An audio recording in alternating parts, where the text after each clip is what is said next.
እቺ ድንጋይ ደነዝ ሆነች ሴትዮዋ መቼም አይገባትም። ስለዚህ ሩትዬና ፍቅርዬ በባዶ ሜዳ ከእብድና ከጤነኛ ካልሆነ ሰው ጋር ጊዜያችሁን ባታጠፉ ባትጫጫው ጥሩ ነበረ። እቺ እኮ ማለት ነው በአብርሃም ፍቅር ደንዝዛለች።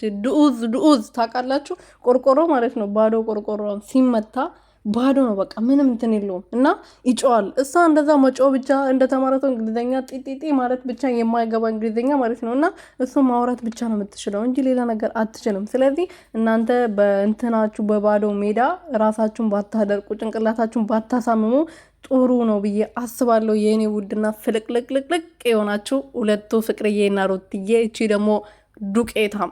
ሰላም ሰላም ቤተሰቦቼ እንዴት ናችሁልኝ? እኔ ያለው እግዚአብሔር ይመስገን። ሰላማችሁ ይብዛልኝ። ለዚህ ቤት ለዚህ ቻናል አዲስ የሆናችሁ ሰብስክራይብ ያደረጋችሁ ቤተሰቡ ሆኖ እና ማለት ነው ፍቅርዬና ሩትዬ ከአብርሃም ጋር ስታወራ የነበረውን ሊያሳዩት ቢሞክሩም እሷ ግን ደንዝዛለች። አላይም አልፈልግም። ልክ ስልኩ ከኬሱ ሲወጣ ነበረ ልቧ የመታው። ግን እዚህ ጋር ታምኔቱ ላይ በቃ እንዳየች ብዙ ነገር እንትን እንዳለች ነው የሚያስመስሉት። ግን ማለት ነው እኔ እኮ ማለት ነው ምን እንደማውራት ራሱ ግራ ግብት ነው የሚለኝ። ታምኔቱ እናንተ ለነገሩ ያው ታምኔቱ አይደል እንደ ዋናው እይታ በዛ እኮ ነው። እና ውስጥ ስንገባ ግን ሌላ ነገር ታሪክ ስለምናይ ብዬ አስቤ ነው። እና ግን እንደዚህ ስቃችሁ ፍልቅልቅ ብላችሁ ስለመጣችሁ በጣም ደስ ያለኝ። ሩትዬ ሳቅ በጣም ናፍቆኝ ፍቅፍቅ ብሎኝ ነበረና የኔ ፍልቅልቅ እንደዚህ ሁሌ ሳቅ የለን የኔ እናት።